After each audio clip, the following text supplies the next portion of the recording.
Ordinary people sitting on the earth dreaming big, beautiful dreams do not know that the coming moment is bringing a message of death for them. The story begins with a terrifying scene where an unconscious man is falling rapidly from the sky, cutting through the clouds. Suddenly, his eyes open due to the harsh gusts of wind.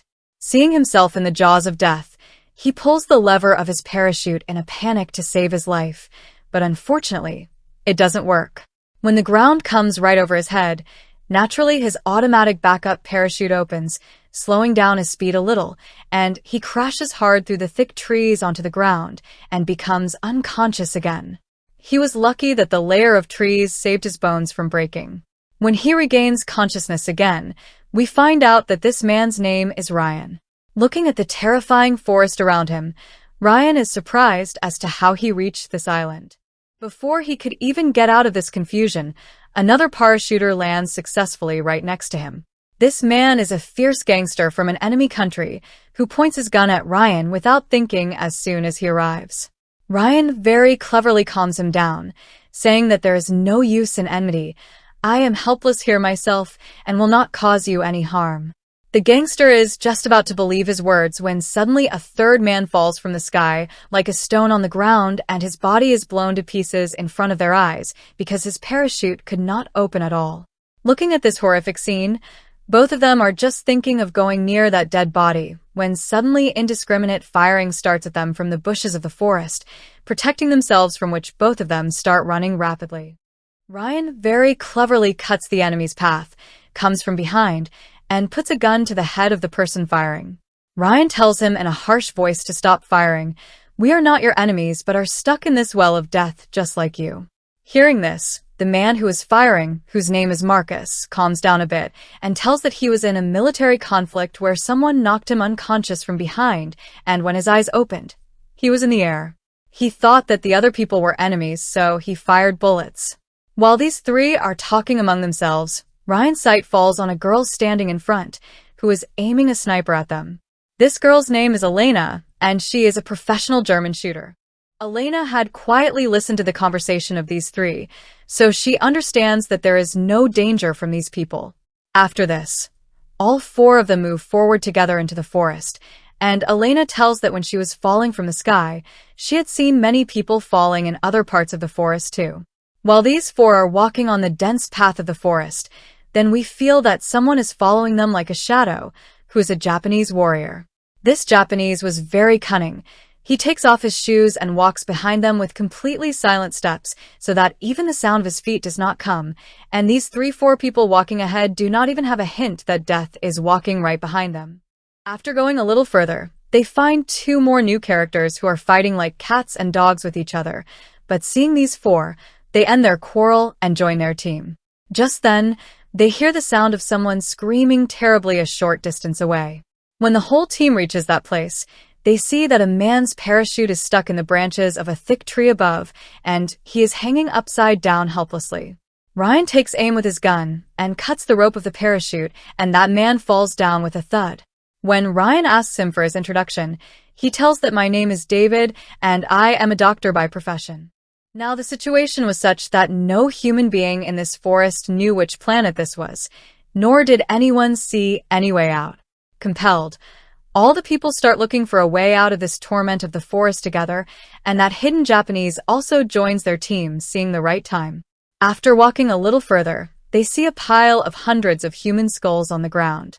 Seeing this terrifying scene, everyone loses their senses, and they understand that this is no ordinary forest, but an open cage of death, from where if they do not leave quickly, everyone will be killed.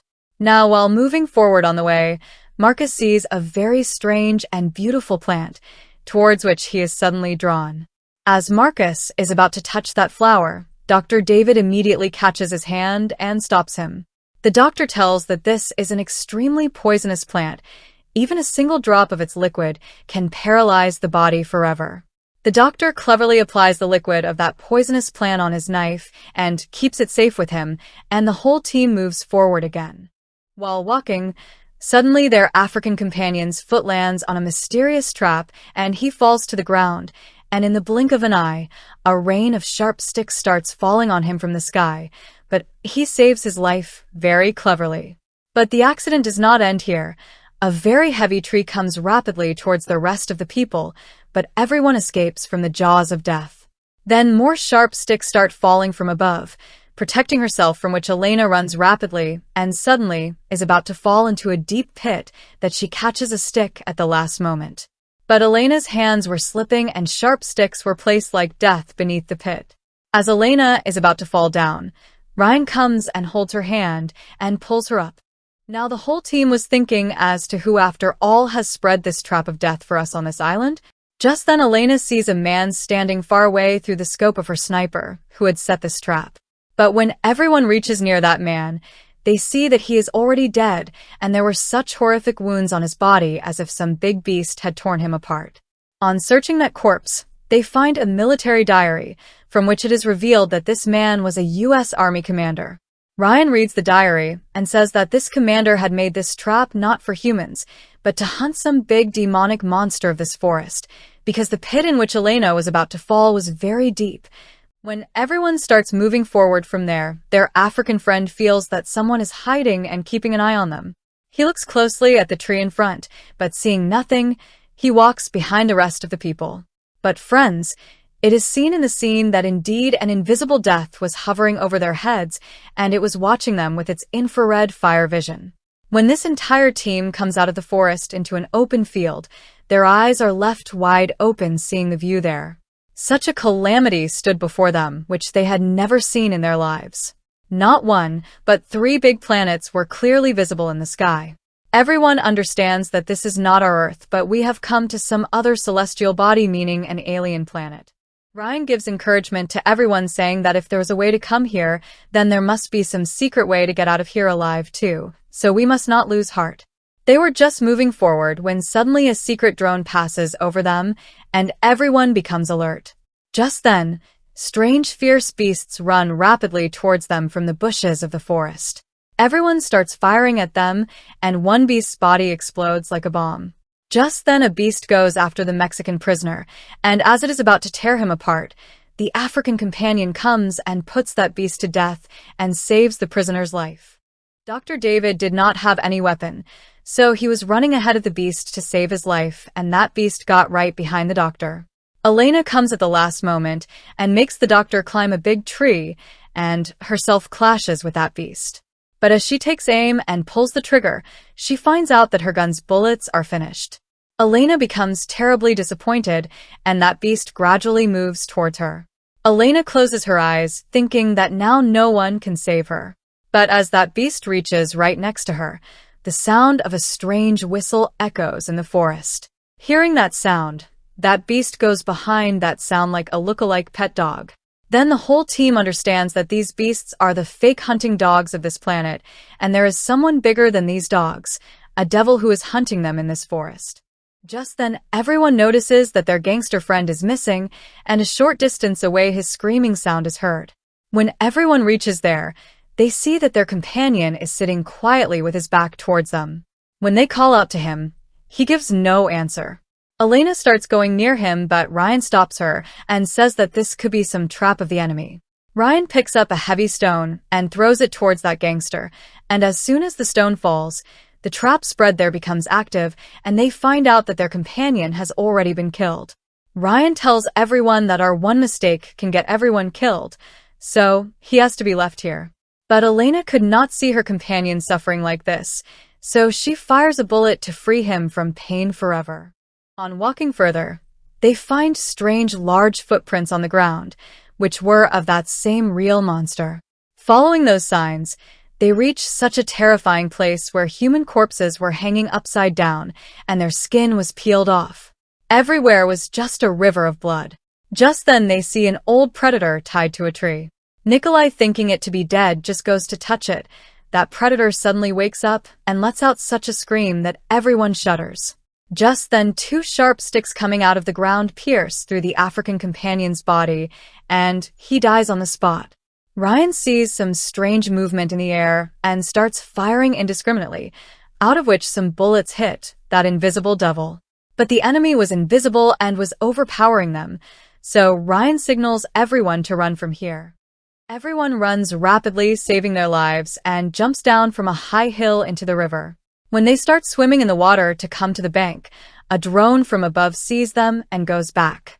At that very moment, that invisible enemy shows his real form, who is a very big predator.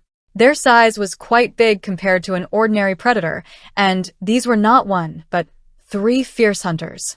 Reaching the bank, Ryan tells everyone that these are monster predators who are playing a hunt with us, and until we finish them, they will stop our breaths. Now the whole team again hides in the forest, and Elena sees a predator through her scope. They make a plan to trap it and send one of their companions as bait into the forest. That man shouts and calls the predator towards himself, and as soon as the predator comes to kill him, Elena fires an excellent shot from afar and drops it. But when they reach near that corpse, it turns out that this is not a predator, but some other strange animal. Ryan praises Elena's marksmanship, but Elena was surprised because the bullet fired by her had hit a tree. So then, who killed this animal? Ryan understands that a game has been played with us. Before they could understand anything, a voice echoes in the air. I am here. Just then, a terrifying monster predator emerges from right behind Ryan and points its gun at him. Ryan feels that now his last time has come, but that predator suddenly removes the mask from his face, and everyone is stunned to see that he is a human being like us. His name is Nolan. Nolan says that even breathing in this forest is a danger because the smelling power of those beasts is very sharp. If you want to stay alive, then follow behind me. Nolan takes them inside an old destroyed alien spaceship and tells that I have been alive hiding here alone from these predators for the last 3 years, and all my companions have been killed. When a companion of the team asks him about his predator suit, Nolan tells that I have killed 2 predators, and this suit is stolen from them.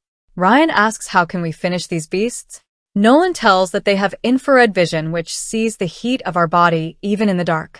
And here there are 2 races of predators, one normal and others monster predators, who hunt the normal ones too. Ryan understands that the one they saw tied to the tree was a normal predator. When suddenly dense smoke starts filling the room, which Nolan was doing so that he could knock everyone unconscious and loot their food and weapons. Ryan fires a bullet to break the door, the sound of which the predator standing outside hears. The predator comes to the spaceship and first of all shoots and kills Nolan because he was outside the ship. Now the enemy starts looking for the remaining people, and in the chaos the doctor gets separated from them.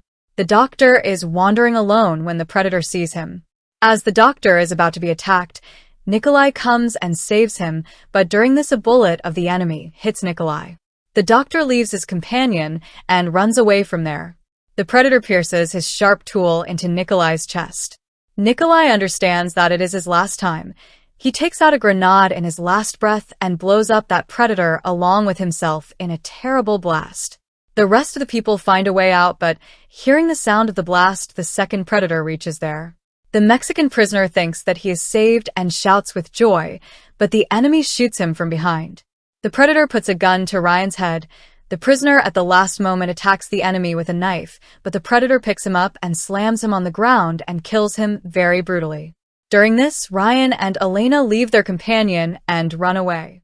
Both of them run and come to a grass field where the Japanese companion finds out that the enemy is right behind them. The Japanese tells his friends to run and himself stands in front of the predator taking out his sword. He was the leader of Japan's biggest gang Yakuza and was an excellent swordsman. A historic fight begins between the Japanese and the predator. Both make life-taking strikes on each other, and after fighting for a long time, the Japanese kills that predator, but himself breathes his last there due to deep wounds. Now 2 out of 3 predators were killed, and only 1 was left. On the other side, Christine, Elena, Doctor, and Ryan were running when the doctor's foot gets caught in a trap and gets injured, and he becomes unable to walk. Ryan says that if we walk with him, the enemy will slow down our speed, and we all will be killed, so he has to be left here. But Elena did not want to leave the doctor. She tells Ryan to go. Ryan leaves them and reaches straight to that slave predator and deals with him that if I free you, then you have to send me to our Earth through your spaceship. That alien understands and nods his head in yes. Ryan opens his hands and feet and he happily sets the way to Earth from the remote and starts the ship. On the other side, Elena was taking the doctor when suddenly they get caught in the net set by the monster predator, and that beast throws them into a deep pit. Then that monster predator reaches where Ryan had left the slave predator. A terrible fight begins between the two aliens. Ryan, seeing the opportunity, runs towards the ship, and the ship starts flying in the air. Elena and the doctor present in the pit understand that Ryan has gone. But the monster predator was more powerful. He separates the slave predator's head from his torso, and also destroys that ship in the air through the remote in his hand in which Ryan was going. Inside the pit, suddenly the doctor shows his real fierce form. He takes out the same knife which had the poisonous liquid and makes a cut on Elena's neck from behind. Elena's body becomes paralyzed and she falls to the ground. The doctor says that I was a serial killer on Earth who used to kill girls. Now I will hand you over to the enemy and go back to Earth in return. He is just saying this when Ryan emerges from above. Actually, Ryan had not sat in the ship at all. He had come back for his friends. The doctor immediately acts innocent and says that Elena has been attacked by the monster. But Elena was not able to speak. Ryan takes them out of the pit, and as soon as he starts talking to Elena, the doctor comes to stab him from behind. Ryan already knew, and he turns and pierces the knife into the doctor's neck itself, because near the pit itself, Ryan had heard all the truth of the doctor. Ryan drags the doctor's corpse and takes it to the enemy's area and puts gunpowder all around. He knew that the enemy sees with infrared fire vision, so Ryan applies mud and slush on his entire body so that the enemy cannot see his heat. When the monster predator comes there, due to the mud, Ryan is not visible to him, but the doctor's dead body is seen. As soon as he turns the corpse, a lot of grenades tied in it explode, and the enemy falls far away.